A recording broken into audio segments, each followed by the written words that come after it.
अस्सलाम वालेकुम, क्या हाल चाल। आज एक नया लेक्चर लेके आप लोगों के सामने हाज़िर हुए हैं।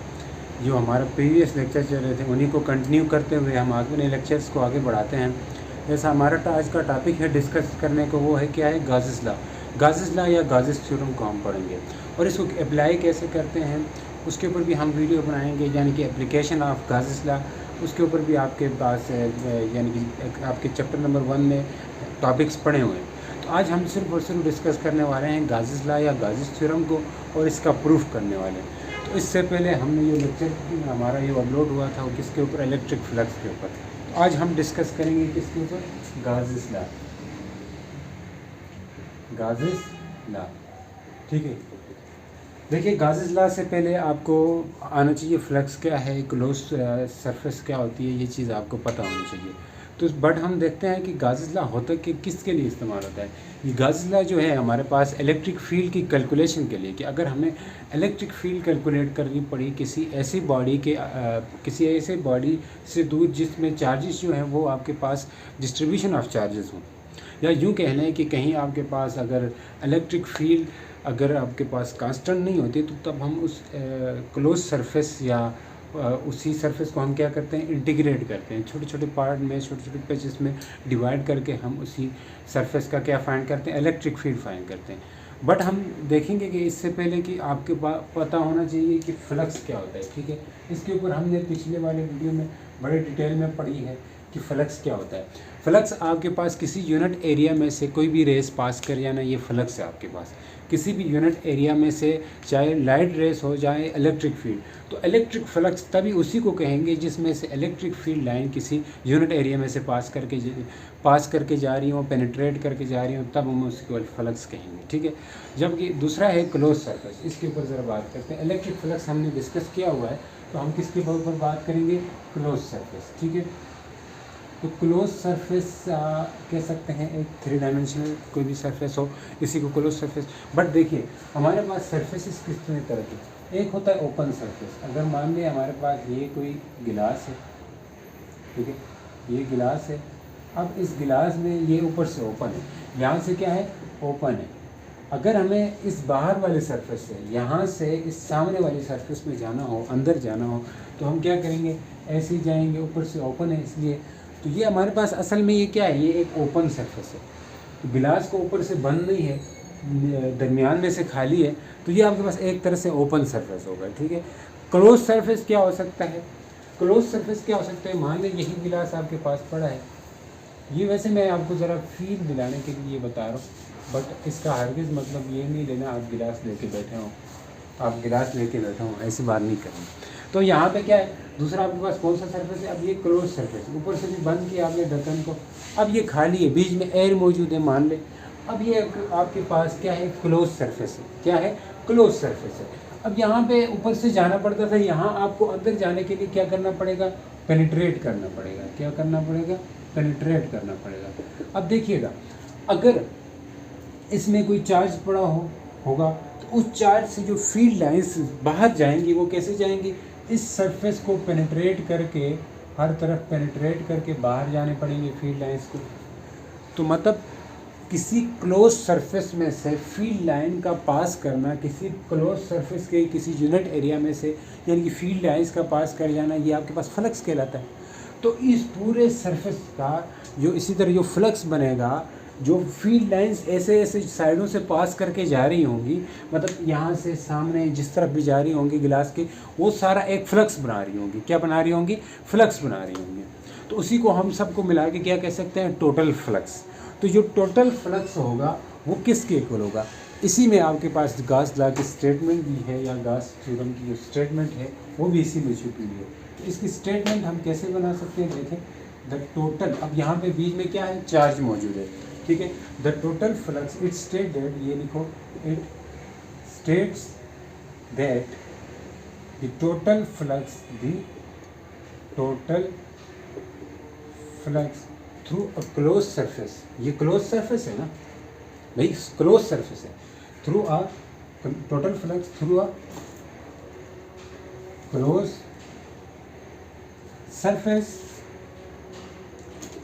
surface is equal to 1/ε0 time, इसको मैं समझाता हूँ, ε0 times magnitude of charge enclose, magnitude of charge enclose, ये स्टेटमेंट है। अब ये स्टेटमेंट कैसे बनी है, ज़रा इस पर गौर करें कि इस क्लोज सरफेस से जो फ्लक्स बनेगा वो फ्लक्स इक्वल होगा किसी भी उसमें से, टोटल जो फ्लक्स बनेगा वो इक्वल होगा किसके, किसी सरफेस, क्लोज सरफेस में से जो फ्लक्स बनेगा वो किसके इक्वल होगा, 1/ε0 टाइम। भाई ε0 टाइम मीन्स ये आपके पास क्या है, परमिटिविटी ऑफ फ्री स्पेस है। 1/ε0 time magnitude of charge enclose, जो चार्ज इनक्लोज होगा उसके मैग्नीट्यूड के इक्वल होगा, यानी कि टोटल जो फ्लक्स बनेगा, इसको ऐसे लिख सकते हैं, टोटल जो इलेक्ट्रिक फ्लक्स बनेगा वो इक्वल होगा किसके, जो चार्ज इनक्लोज है और 1/ε0 टाइम। इसको 1 यानी कि इसको अलग इसे भी तो कर सकते हैं, 1/ε0 टाइम मल्टीप्लाई करो किससे, चार्ज इनक्लोज का मतलब है जो क्लोज सरफेस के अंदर जो चार्ज होगा, जितना चार्ज होगा उसी को हम चार्ज इनक्लोज, ये एक चार्ज है, इससे ज़्यादा भी हो सकते हैं, ठीक है। तो ये 1/ε0 टाइम, 1/ε0 टाइम ये आपके पास परमिटिविटी इन फ्री स्पेस है, या इसको ऐसे भी लिख सकते हैं हम, कैसे, Q इनक्लोज डिवाइड बाई क्या, ε0। अब ये ε0 है, ये फ्री स्पेस के लिए, क्यों, क्योंकि इस गिलास के बीच में क्या है, फ्री स्पेस है, एयर है, एयर मौजूद थी तो तभी आपके पास क्या बन गया, 1/ε0। अब यहाँ पे एयर ना हो के वाटर हो या कोई और मीडियम हो तो तब आपके पास ये फ्लक्स का फार्मूला ये नहीं बनेगा, तब आपके पास क्या बनेगा, Q इनक्लोज डिवाइड बाई क्या बनेगा, εr मल्टीप्लाई बाई ε0। अब ये क्या हुआ, देखिएगा, हम कहते हैं ना किसी भी, अगर हमें किसी भी रिलेटिव परमिटिविटी हमने पढ़ रखी है तो वो किसकी इक्वल होती है, permittivity in medium divide by permittivity free space. अगर हमें किसी मीडियम की परमिटिविटी, यहाँ पे वाटर है, किसी मीडियम की परमिटिविटी चाहिए तो हम क्या करेंगे, permittivity, relative permittivity multiply by ε0, ये होगा आपके पास क्या, ये हमारे पास किसी भी मीडियम की परमिटिविटी आ जाएगी। हम इसी तरह फाइंड करते थे, पिछले वाला लेक्चर जिसने नहीं देखा वो लाजमी देखें, इसलिए हम इस चीज़ के ऊपर बात कर वहाँ पे कर रखा है। कभी भी बीच में से शुरू नहीं कर सकते हो लेक्चर, अगर किसी चैप्टर को पढ़ना है शुरू से पढ़ेगा, बीच में से अगर आप ये कहें कि मैं शुरू करूँगा, अगर किसी को शुरू वाला टॉपिक आता है तो वो बीच से बेशक देख सकता है, अगर किसी को शुरू से नहीं पता तो भाई वही इसी चीज़ के ऊपर हमने वहाँ डिटेल में बात की है, आप लाजमी वो वाला लेक्चर देख लीजिए, ठीक है। तो ये आपके पास क्या है, परमिटिविटी, आप किसी भी मीडियम की परमिटिविटी जब ε0 मल्टीप्लाई आर करते तो उसकी परमिटिविटी आ जाती है। तो हम, हमारे पास यहाँ पे एयर ना हो कि कोई और मीडियम होता तब गास लॉ यानी कि गास थ्योरम का जो गास लॉ का फार्मूला है वो इसी तरह बनता है, ठीक है। अब बाद दफ़ा ये फार्मूला यूज़ न करके कुछ और फार्मूला भी यूज़ करते हैं, वो आपके सिलेबस में नहीं है, ठीक है। वो क्या होता है, वो इसी तरह होता है, Q divide by ε0 equal to close surface, इसको कहते हैं सरफेस इंटीग्रल, ठीक है, इंटीग्रल ऑफ सरफेस, ठीक है। तो क्या है, ये किसके इक्वल होता है, electric field time area vector, ये इसके इक्वल होता है, बट एरिया के ये आपके उसमें सिलेबस में नहीं है, ठीक है, इसको आपने देखना मतलब है ही नहीं। तो ये फार्मूला भी है गास लॉ का, ये आपके उसमें इस्तेमाल नहीं होता है, ठीक है। तो ये भी मैं ऐसे ही लिख कर छोड़ दिया। अगर इसके ऊपर डिस्कस करते तो वीडियो ज़्यादा लेंथी बनती है, तो फिर इसके ऊपर नहीं करते हैं, क्योंकि आपका काम का नहीं, आपका काम का सिर्फ ये वाला है और यानी कि ये वाला है, ठीक है, ये जो नीचे वाला है इसके ऊपर बात की गई है आपके सिलेबस में। अगर कोई आगे जाके जीएस वगैरह करता है तो वो वहाँ पे ये चीज़ पढ़ेगा, ठीक है।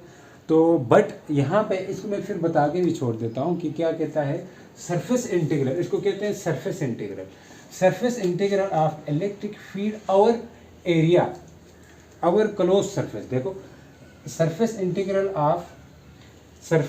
Of electric field over close surface is equal to क्या होगा, 1/ε0 टाइम टोटल चार्ज इनक्लोज्ड, इसके इक्वल होगा। इसकी स्टेटमेंट इस तरह बनेगी, बट वो आपको करने की ज़रूरत नहीं है, राइट, इसको छोड़ ही दें, ठीक है। तो अभी हम आगे चलते हैं फर्दर अपने लेक्चर को, ठीक। अगर इसी तरह भी लिखा हुआ तो आप समझ जाना ये भी किसकी वो है, फॉर्म है गास लॉ की। तो चलते हैं हम अपने नेक्स्ट उसकी तरफ। तो यहाँ तक हमने बात कर रखी, तो अब हम गास लॉ का प्रूफ यानी कि डेरिवेशन करते हैं। डेरिवेशन ऑफ गास लॉ क्या है, डेरिवेशन ऑफ गाजिस ला। इसकी डेरिवेशन जो फार्मूला बना है वो कैसे बनाए हम इस बार बात करेंगे। चल रहा है, ठीक है जी। देखिए ये फार्मूला है, कैसे है, कौन सा formula, electric flux equal to Q divide by epsilon naught. Q inside मतलब जो इनसाइड चार्ज है उसकी बात करिए। हम क्या करेंगे, जो हमारे पास फार्मूला है असल में जो हम लगा रहे हैं, ये फार्मूला या दूसरा जो फार्मूला है आपके पास इलेक्ट्रिक फ्लक्स का, वो कौन सा है, इलेक्ट्रिक फील्ड वेक्टर डॉट किसके साथ, एरिया वेक्टर। ये तभी अप्लाई हो सकता है जब आपके पास फील्ड क्या हो, यूनिफॉर्म फील्ड लाइंस हो, यानी यूनिफॉर्म इलेक्ट्रिक फील्ड हो, तभी आपके पास ये फार्मूला एप्लीकेबल हो सकता है। अब क्लोज सरफेस ऐसा है, इरेगुलर कोई सरफेस है, तो यहाँ वहाँ पे क्या होगा, हम पूरे सरफेस को इंटीग्रेट करेंगे, यानी कि उसको समाल पैचेस बनाएंगे। आपके इंटीग्रेशन वाला फार्मूला यूज़ नहीं किया हुआ आपके सिलेबस में, बट इसको उन्होंने समाल पैचेस में करके समीशन के फॉर्म में करके दिया हुआ है, तो हम उसी तरह करेंगे। तो हम क्या करेंगे, समीशन की फॉर्म में करते हैं जी, उसी तरह। तो ये हमारे पास कोई क्लोज सरफेस है। अब इसी क्लोज सरफेस को हम क्या करेंगे, बांटेंगे, मतलब कि टुकड़ों में कर देंगे, बांटेंगे तो टुकड़ों में कर देंगे, तो इसके समाल छोटे छोटे हिस्से बनेंगे। मैं बता रहा हूँ, इससे देखिएगा कुछ इस तरह, ठीक है। तो अब ये समाल क्या बन रहे हैं, यहाँ पे पैचेस बन रहे हैं। इसको इंटीग्रेट हमने किया, इसको हम पैचेस बना रहे हैं, ठीक है। अब यहाँ पे क्यों बना रहे हैं, क्योंकि अब देखने में से ऐसा है ना, को इसका ये जो आपके पास फार्मूला है, ये आपके पास किसी प्लेन सरफेस के लिए अप्लाई, फ्लैट सरफेस के लिए अप्लाई हो सकता है। ये वाला फार्मूला किसके लिए, फ्लैट सरफेस के लिए। अब ये सरफेस तो है गोल, मतलब सफ़ेद तो होता ही गोल, तो इसमें क्या होगा, हम इसको ऐसे इस्तेमाल उसमें करेंगे, पैचेस में कर देंगे या इंटीग्रेट करेंगे कि हमें ऐसा लगे, क्या लगे, इंटीग्रेट मीन्स हम इसको जोड़ेंगे, इंटीग्रेशन के टाइम इसको जोड़ते हैं, बल्कि इसको हम डेरिवेट करेंगे। क्या करेंगे, डेरिवेट करेंगे। डेरिवेट कहते हैं टुकड़ों में कर देना, इंटीग्रेट करते हैं उन टुकड़ों को सम कर देना, ठीक है। तो ये हम इसको क्या करेंगे, डेरिवेट करेंगे, बट हम डेरिवेट न करके यहाँ इसको छोटे छोटे पैचेस में करेंगे। डेरिवेट और पैचेस एक ही चीज़ है। छोटे छोटे पैचेस में करके क्या होगा, हमारे पास उनका सम करेंगे। यानी कि अगर यहाँ पे देखें इलेक्ट्रिक फील्ड अगर नॉन यूनिफॉर्म है ना, क्योंकि सरफेस फ्लैट नहीं है, तो हम इसको ऐसे इसको पैचेस बनाएंगे, तो करीब करीब ये जो समाल जो गोल सरफेस है, कर्व सरफेस है, ये हमें क्या हो, इलेक्ट्रिक फील्ड लाइंस के लिए ये एक फ्लैट सरफेस लगे, ठीक है। इलेक्ट्रिक फील्ड लाइंस के लिए क्या हो, एक फ्लैट सरफेस बन जाए, ताकि हम इसीलिए इसको क्या कर देते हैं, इसको डेरिवेट कर देते हैं या समाल पैचेस में कन्वर्ट कर देते हैं। तो ये इलेक्ट्रिक फील्ड जो है आउटवर्ड है, तो ये एरिया वेक्टर भी क्या होगा, आउटवर्ड होगा। उन दोनों के बीच में एंगल ज़ीरो होगा, क्योंकि फ्लैट होना तभी तो ज़ीरो हो सकती है। अगर ये फ्लैट है तभी दोनों के बीच में एंगल क्या हो सकता है, ज़ीरो हो सकता है। अगर कर्व हो तो फिर डिफरेंट भी हो सकता है, ठीक है, दोनों की डायरेक्शन। तो इसीलिए हम इसको इतने छोटे छोटे पार्ट में कर देते हैं, करीब करीब ये क्या बन जाते हैं, फ्लैट बन जाते हैं सरफेस। तो इसी तरह हम एनएट तक करेंगे। अगर ये डेल A1 है, ये E1 है, फिर इसी तरह कोई और पैच ले लें, उसमें E2 है और ये एरिया हो डेल A2 है, ठीक है, एरिया वेक्टर डेल A2 है। तो इसी तरह हम एक और ले लें, E3 होगा और उसका जो क्या होगा, दूसरा एरिया है डेल A3 होगा। इसी तरह करते करते करते करते सारे को करेंगे तो क्या होगा, यहाँ पे आके एन तक करेंगे और ये क्या होगा, डेल AN होगा। अब यहाँ पे भी एरिया एंगल क्या है, 0 डिग्री है, 0 डिग्री है दोनों के बीच में, क्योंकि हमने इसको फ्लैट माना है, ठीक है। तो अब क्या होगा, अब अगर शुरू वाले का यहाँ का फ्लक्स, यहाँ का फ्लक्स, टोटल सबका फ्लक्स क्या होगा, सेम होगा, और सबके बीच में एंगल क्या है, 0 डिग्री है। इसलिए तो जो फ्लक्स 1 होगा आपके पास, जो फ्लक्स नंबर 1 होगा वो क्या होगा, वो होगा E1। देखिए भाई, हम इन दोनों का क्या कर रहे हैं, डॉट प्रोडक्ट। हमेशा हमारे पास फ्लक्स में होता है ये स्केलर प्रोडक्ट होता है, तो ये होगा E1 का डॉट किसका साथ, डेल A1 के साथ। तो जब हम ये डॉट स्केलर प्रोडक्ट हटाते हैं तो क्या आता है, कास थीटा आता है, और कास थीटा आके दोनों के बीच में एंगल कितना है, 0 डिग्री है। तो हम लिखेंगे E1, क्या लिखेंगे, E1 डेल A1 कास क्या होगा, 0 डिग्री। बात समझ रहे हैं। तो ये क्या होगा आपके पास, कास 0 डिग्री, E1 डेल A1 होगा, ठीक है। इसी तरह हम दूसरे वाले के लिए करें तो क्या होगा, E2 और डेल A2 हो जाएगा, और इनके बीच में भी एंगल कितना है 0 डिग्री, E2 है ना, E2 डेल A2 कास 0 डिग्री, तो ये होगा E2 डेल A2 आ जाएगा। ठीक है, इसी तरह आप करें फ्लक्स नंबर 3 क्या होगा, वो होगा E3 डेल A3 और ये E3 डेल A3 कास 0 डिग्री, तो इधर भी क्या आएगा E3 डेल A3 आएगा। इसी तरह nth तक करेंगे तो हमारे पास जो nth फ्लक्स है वो En बनेगा, वो और ये क्या आएगा En और डेल AN। ठीक है, तो ये हो जाएगा En डेल AN का 0 डिग्री, तो ये क्या बनेगा En del AN, En del AN, तो ये यहाँ पे आके ये बन गया। बात समझ आ रही है, नज़र आ रहा है भाई? ठीक है, बंद तो नहीं हुआ है ना? ठीक है, देखिएगा ये टोटल सबका फ्लक्स अभी सम करेंगे तो टोटल फ्लक्स क्या बनेगा भैया, टोटल फ्लक्स जो है वो बन जाएगा, जो फ्लक्स है टोटल इलेक्ट्रिक फ्लक्स वो होगा flux 1 plus flux 2 plus flux 3 plus up to plus flux nth। जो nth तक फ्लक्स बने हैं उस लोग को क्या करेंगे, प्लस करेंगे। भाई फ्लक्स को प्लस क्यों करते हैं, क्योंकि स्केलर है इसलिए फ्लक्स, जो स्केलर चीज़ें होती हैं सम करके ऐड करके हमको सम कर सकते हैं। ठीक है, वेक्टर होते हैं उनके बीच का एंगल वगैरह भी देखते हैं। ठीक है, तो ये एक स्केलर चीज़ है फ्लक्स, इसलिए फ्लक्स एक स्केलर क्वांटिटी है। ठीक है, तो ये क्या होगा, ये फ्लक्स 1 कितना है E1 del A1 plus E2 del A2 plus E3 del A3 up to plus En del AN। अब यहाँ पे देखिए ना, हमने फ्लैट सरफेस बनाया है, क्लोज कर्व सरफेस थी, मगर हमने उसको पैचेस में करके डेरिवेट करके उसको ऐसा बनाया कि वो करीब करीब फ्लैट सरफेस बन गई। अब हमें ऐसा दिखेगा जो दरमियान में अगर कोई चार्ज है वहाँ खुद को बिठा के देखें तो आपको करीब करीब ये लगेगा कि जो सरफेस है वो फ्लैट है। एक एक फील्ड के हिसाब से देखें तो सरफेस भी फ्लैट है, और ऐसा भी लगेगा जो फील्ड बन रही है वो भी क्या है, यूनिफॉर्म है।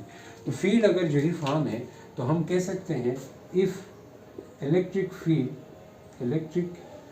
इज़ यूनिफॉर्म, क्या है, यूनिफॉर्म है, तो हम लिख सकते हैं भैया E1 इक्वल होगी E2 के, फिर E2 इक्वल होगी E3 के, इस तरह करते करते कहाँ तक En जो है वो भी किसकी इक्वल होगी, E के इक्वल होगी।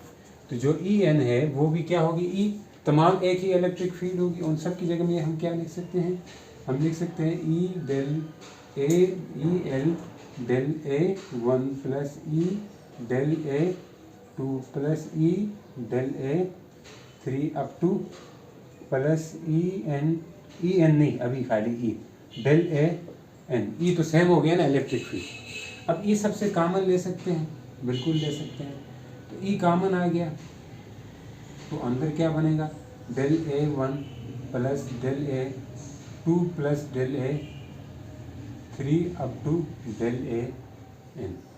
भाई डेल A, ये पूरा क्या है, ये पूरा है close surface, area of close spherical surface. ये क्या है, area of close spherical surface. ये स्फेरिकल सरफेस जो क्लोज सरफेस है उसका एरिया है, स्फेरिकल जो सरफेस है उसका क्या है, एरिया है, नज़र आ रहा है।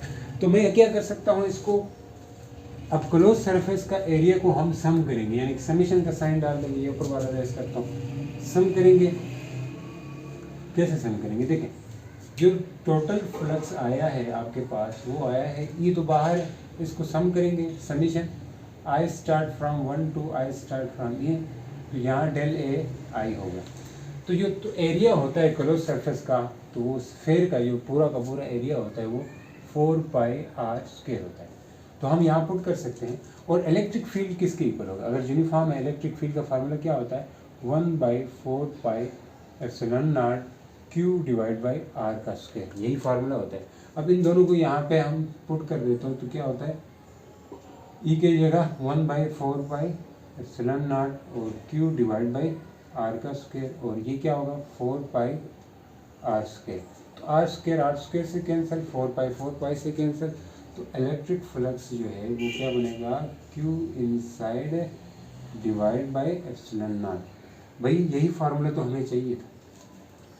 ये क्या है, टोटल फ्लक्स जो बन रहा है क्लोज सरफेस के अंदर जो चार्ज मौजूद है वो किसके इक्वल है, वो हमारे पास इक्वल है जो चार्ज इनसाइड है किसके, 1/ε0 टाइम मैग्नीट्यूड ऑफ चार्ज, जो अंदर का जो मैग्नीट्यूड है चार्ज का उसी के बराबर होगा। इसका मतलब है अंदर का मैग्नीट्यूड। मान लें यहाँ पे चार्ज रखा था हमने शुरू में, असल में जो फील्ड लाइन्स बाहर बन रही थी वो क्यों बन रही थी, यहाँ से फील्ड लाइन बाहर क्यों बन, यहाँ पे चार्ज रखा होता, इसी चार्ज से जो बाहर फील्ड लाइन बनेगी तो उसी को हम क्या कहेंगे कि हमारे पास जो चार्ज, इसी चार्ज से जो फील्ड लाइन बाहर जा रही होंगी इस चार्ज की वजह से, ठीक है, वो जो चार्ज है ये इनसाइड चार्ज है, ठीक है, जो सरफेस के इनसाइड है, ये शुरू में बताना था, ठीक है। ये क्या है, सरफेस के इनसाइड चार्ज है, इसी से जो फील्ड लाइन बन रही है आपके पास, आउटवर्ड जो फील्ड लाइन बन रही है, उन सब जो अंदर का चार्ज है उस पर डिपेंड कर, अंदर का चार्ज ज़्यादा हो तो फील्ड लाइन ज़्यादा और फ्लक्स ज़्यादा बनेगा।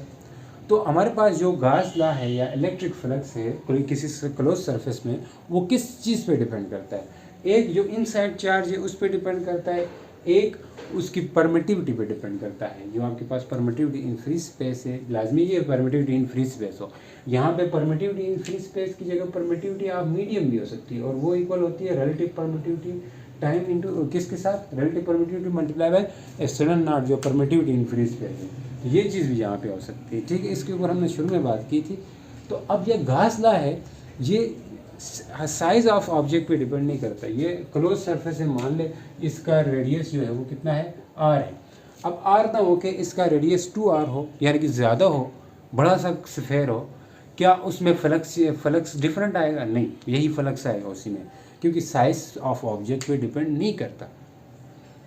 रेडियस का ज़्यादा होने का मतलब ये है कि उस जो स्फेयर है उसका क्या होने जा रहा है, साइज़ बढ़ने जा रहा है, कि भाई रेडियस को डबल करें तो जो स्फेयर है वो भी तो डबल हो जाएगा, उसका रेडियस बढ़ रहा है तो उसका साइज़ भी बढ़ेगा। रेडियस को 4 टाइम करो, जितने टाइम करो भैया आपके पास जो है फ्लक्स वही का वही आना, Q inside divide by epsilon not के बराबर आएगा या एप्सिलॉन मीडियम के बराबर आएगा, ठीक है। अब हम ये प्रूव करते हैं कि वाकई जो है जो हमारे पास क्लोज सरफेस है या कोई स्फेरिकल शेप बॉडी है या कोई भी बॉडी है, उसी की शेप या उसके साइज़ पे गॉस लॉ डिपेंड नहीं करता। इस चीज़ को ज़रा प्रूफ करके दिखाते हैं। आइए देखिए, मान लें हमारे पास फ्लक्स, इलेक्ट्रिक फ्लक्स का जो फार्मूला है वो क्या है, इलेक्ट्रिक फ्लक्स का फार्मूला क्या है हमारे पास, इलेक्ट्रिक फील्ड और एरिया वेक्टर का स्केलर प्रोडक्ट। वो कैसे, देखिए फ्लक्स इक्वल होता है किसके, इलेक्ट्रिक फील्ड और किसके स्केलर प्रोडक्ट, एरिया वेक्टर का। अब इलेक्ट्रिक फील्ड, अब एरिया आप ज़्यादा कर रहे हैं, क्या एरिया ज़्यादा कर रहे हैं इस स्फेयर का, आर कितना कर रहे हैं, 2r कर रहे हैं, ठीक है, आर कितना किए, 2r कर रहे हैं। तो अब इसका एरिया फार्मूला क्या होता है असल में, जब एरिया यानी कि रेडियस r था तो उस वक्त उसका एरिया क्या था, 4πr² था। जब आप r को r ना रख के 2r कर रहे हो, रेडियस बढ़ा रहे हो, ज़्यादा कर रहे हो, तो इसका एरिया भी क्या हो जाएगा, बढ़ेगा। 4π2r का स्क्वायर करेंगे तो एरिया क्या आएगा, 4π4r²। इसका एरिया अब ये होने वाला है 4π4r², ठीक है। अब जाए इसको लिखो 16πr² भी लिख सकते हो। अब इसका इलेक्ट्रिक फील्ड जो है वो भी तो क्या होगी, देखिए इलेक्ट्रिक फील्ड का जो रेडियस है वो भी बढ़ेगा, कि इलेक्ट्रिक फील्ड तो हमारे पास इक्वल होती है 1/4πε0 q डिवाइड बाय r। ये वाली r², ये वाली इलेक्ट्रिक फील्ड कब थी, जब आपके पास रेडियस इस स्फेयर का r था। अब रेडियस r ना होके 2r हो गया है, तो इसका इस दफ़ा क्या होगा इलेक्ट्रिक फील्ड, इस दफ़ा इलेक्ट्रिक फील्ड होगी 4πε0 q डिवाइड बाई 2r का स्क्वायर हो जाएगा। अब 2r का स्क्वायर मतलब 4r² होने वाला है, कितना होने वाला है, 1/4πε0 q डिवाइड बाई 4r²। ये इलेक्ट्रिक फील्ड का फार्मूला कब इस्तेमाल, ये तभी बना जब रेडियस को हमने 2r कर दिया, रेडियस को क्या किया 2r। अब ये हम दो चीज़ें, एरिया ये हो गया और इलेक्ट्रिक फील्ड ये बन गई है। भाई अगर रेडियस का या क्लोज सरफेस का हम साइज़ बढ़ाते हैं तो उसका रेडियस भी बढ़ेगा, यानी कि एरिया भी उसका ज़्यादा होगा। ये बात मानने की है कि नहीं है, मानने की है। उसी तरह उसकी इलेक्ट्रिक फील्ड भी तो चेंज होगी, इलेक्ट्रिक फील्ड रेडियस पे डिपेंड करती है, जबकि जो है फ्लक्स नहीं करता। तो अब ये चीज़ें यहाँ पे पुट करके देखें, क्या फ्लक्स वही वाला फ्लक्स आता है जो गाज ला ने बताया था।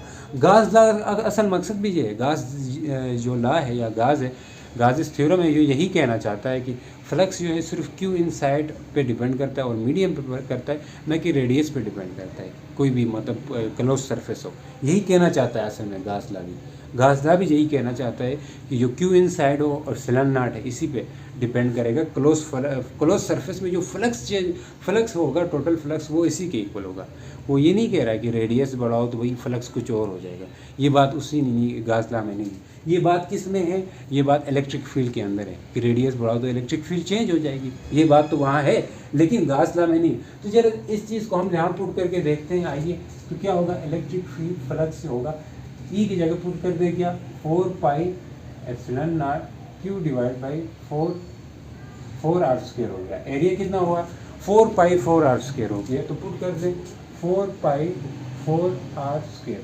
देखिए 4 आर स्क्वायर कैंसिल हो जाएगा और 4 पाई भी कैंसिल हो गया।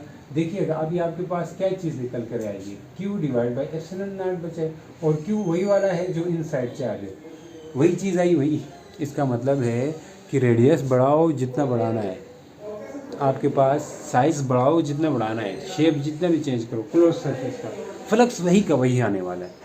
तो गाज भी यही कहना चाह रहा था। इस चीज़ का ज़रा फील आया आप लोगों को, उम्मीद करता हूँ आया होगा। तो देखिएगा, तो मतलब शेप साइज पे डिपेंड नहीं करता गाजला, ठीक है। यही आपके पास एमसीक्यूज भी बन करके आ सकते हैं। किस पे डिपेंड करता है, जो चार्ज इनसाइड होगा और जिस मीडियम में चार्ज पड़ा होगा, इन्हीं दो चीज़ों पे डिपेंड करेगा, ठीक है। क्लोज सरफेस की बात कर रहा हूँ।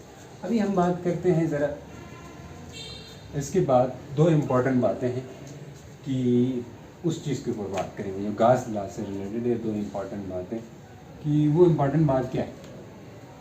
पहली बात, जब भी आपके पास चार्ज जो है अगर इनसाइड होगा, तभी आपके पास गाज ला में जो फ्लक्स बनेगा वो किस पे, चार्ज क्या होना चाहिए, चार्ज पहली बात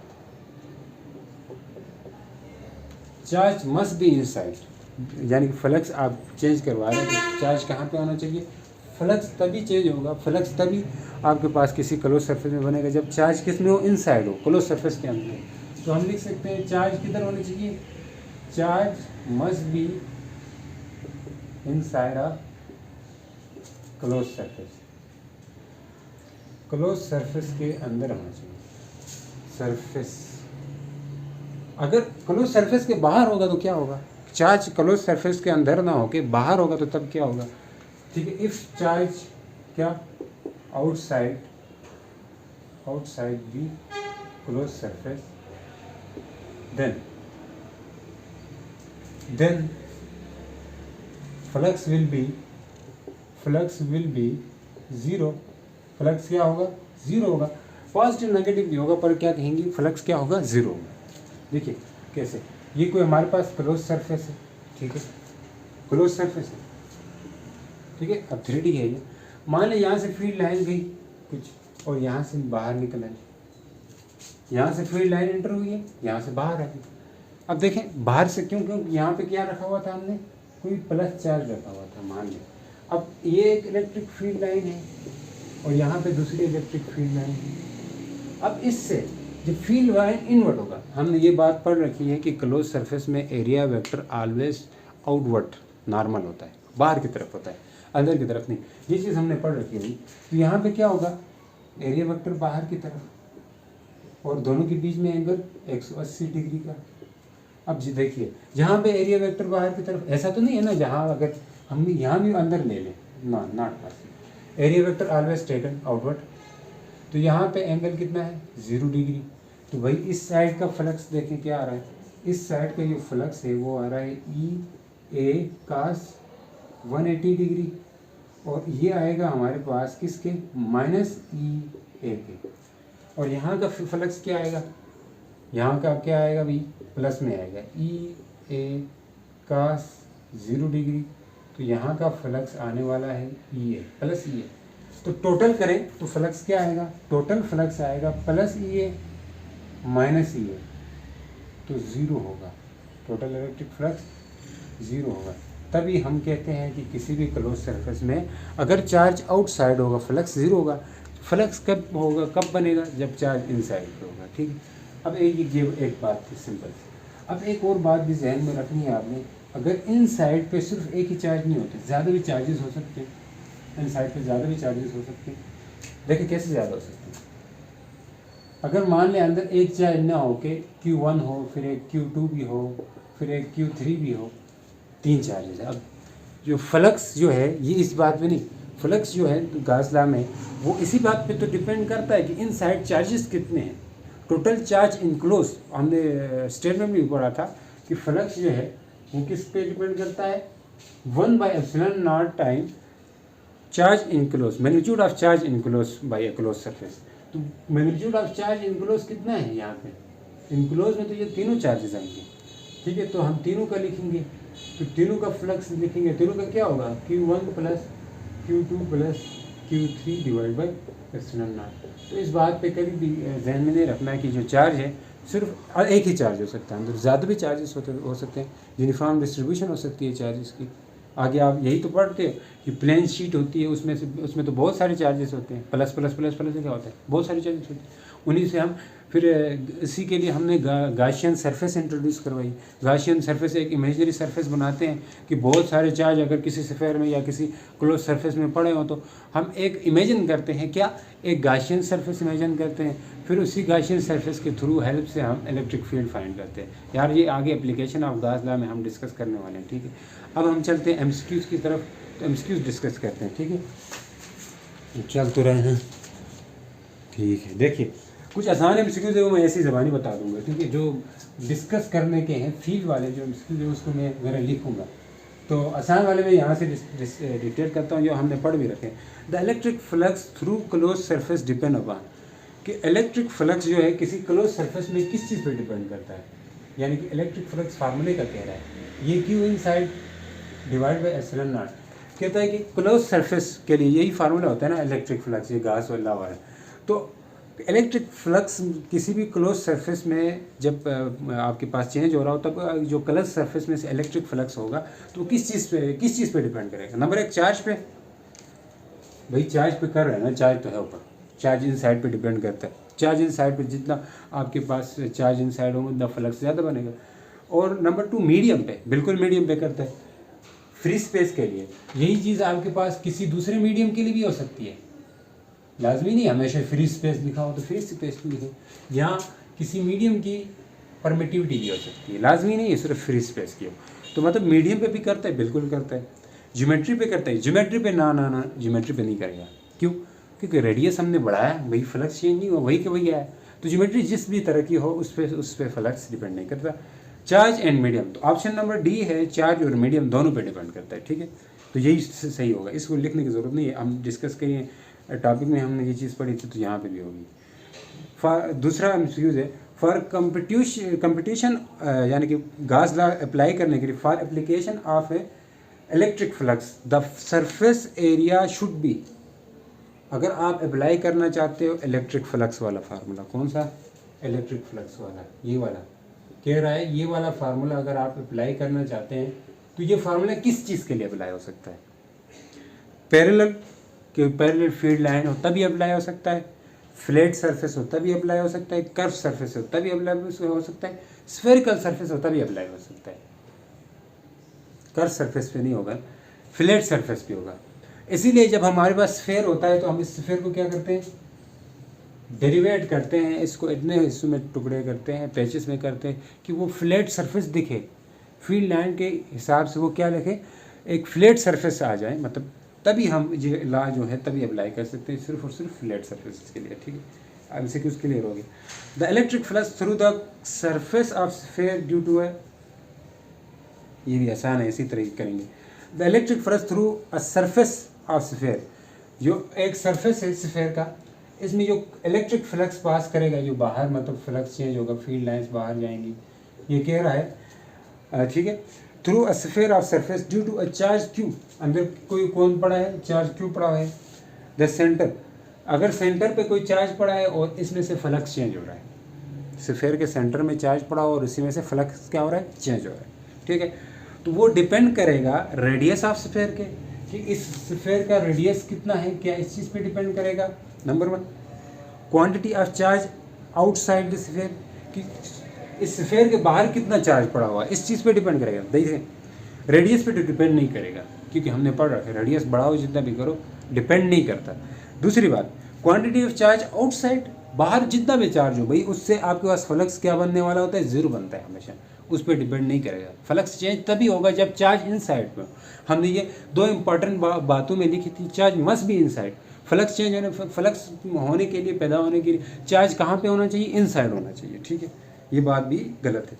surface area of sphere, sphere का सरफेस एरिया पे डिपेंड करेगा ना, इस पे भी नहीं करता। ज्योमेट्री और सरफेस एरिया या साइज ऑफ ऑब्जेक्ट पे डिपेंड नहीं करता है। नंबर 4 है the quantity of charge inside the sphere. ये वाली बात बिल्कुल ठीक है कि चार्ज के सरफेस के इनसाइड कितना चार्ज है, इस चीज़ पे डिपेंड करेगा। हमने फार्मूले पढ़ा है, क्यों इनसाइड पे डिपेंड करेगा। उम्मीद करता हूँ आप लोगों को समझ आ रही है। अब ज़रा इससे बड़ा कंसेप्चुअली एमसीक्यूज़ है, अगर ये वाला एमसीक्यूज़ समझ आ गया ना तो आपको गासला काफ़ी अच्छा समझ आए, तो उम्मीद करता हूँ आपको आएगा। एमसीक्यूज़ ज़रा वो लिख के करते हैं, ठीक है, थोड़ा टाइम लगेगा बट ये वाला एमसीक्यूज़ बहुत इंपॉर्टेंट है, कंसेप्चुअली है। अगर इसका जवाब आप मतलब आ रहा है, पहली दफ़ा मेरे लिखने से आपको आ रहा है तो आपको मतलब अच्छे से समझ आ रहा है। तो क्या है एमसीक्यूज़, ये पहला मानते हैं, बाकी चलो कुछ भी नहीं है। चार्जेस, एक चार्ज है Q1 एंड Q2, एक चार्ज है Q2, एक चार्ज है Q1, एक चार्ज है Q2, ठीक है।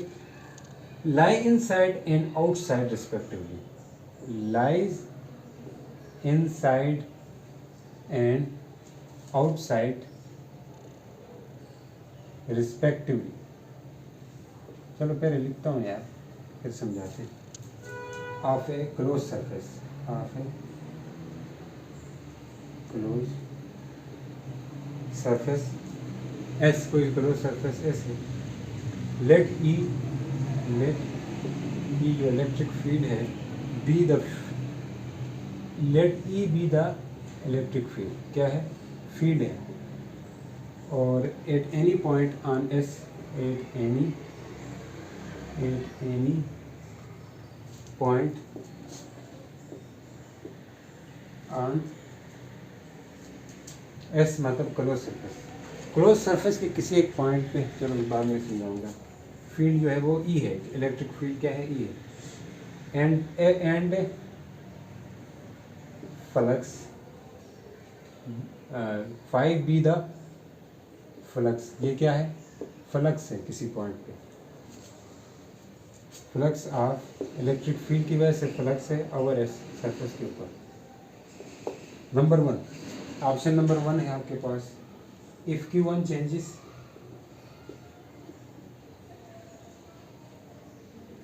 if Q1 changes both electric and flux will change। Number B है if Q2 changes, if Q2 changes both electric field and both electric field, देखें बोथ नहीं लिखेंगे, electric field will change, electric field if Q2 changes electric field will change but flux will not change. ये सारा निचोड़ है। अच्छा, flux will not change. C है if Q1 0 and Q2 not equal to 0, then electric field not equal to 0 but flux equal to 0। वाह, अभी मज़ा आएगा, ठीक है। D है if Q1 not equal to 0 and Q2 equal to 0, then electric field equal to 0 but flux not equal to 0। देखिए इनमें से एक से दो ऑप्शन भी ठीक हो सकते हैं, ठीक है, 2 ऑप्शन भी ठीक हो सकते हैं, ये वाला। तो देखें कहना क्या चाह रहा है, पहले चल रहा है यार, कहना क्या चाह रहा है कि अगर एक चार्ज, दो चार्जेस है, एक चार्ज इनसाइड है, एक चार्ज आउटसाइड है, इनसाइड एंड आउटसाइड रिस्पेक्टिवली, यानी कि दो चार्जेस ऐसे हैं, एक बाहर है स्फीयर के, एक अंदर है क्लोज सरफेस के, Q1 and Q2 lies inside and outside respectively, मतलब Q1 जो है वो इनसाइड है, इसका मतलब है Q1 अंदर है, तो फ्लक्स इसी की वजह से बनेगा, ठीक है, और Q2 आउटसाइड है, बाहर है। अब देखें जहन में रखना है क्या, फ्लक्स लाजमी नहीं, जब फ्लक्स जीरो हो तो क्या इलेक्ट्रिक फील्ड उस वक्त जीरो हो सकती है? Conceptual question.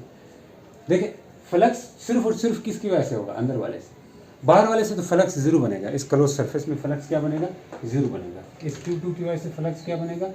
जीरो बनेगा, फ्लक्स जीरो बनेगा, क्योंकि बाहर वाले से फील्ड जो बनेगी इसमें से पास करेगी, उसका एक एरिया वेक्टर उस तरफ आएगा, इसका इस तरफ आएगा, तो ओवरऑल जीरो हो जाएगी, ठीक है, उसके बारे में बात कर चुके। तो एक इनसाइड एक आउटसाइड है क्लोज सरफेस के, लेट ई जो है वो इलेक्ट्रिक फील्ड बन रही है इस क्लोज सरफेस में, electric field at any point, किसी एक पॉइंट में, ठीक है, इसके आसपास on close surface, and phi be the flux of electric field, और जो फाई है वो क्या है? फ्लक्स है, इसी इलेक्ट्रिक फील्ड की चेंज होने से फ्लक्स बन रहा है, ठीक है, इस सरफेस के ऊपर।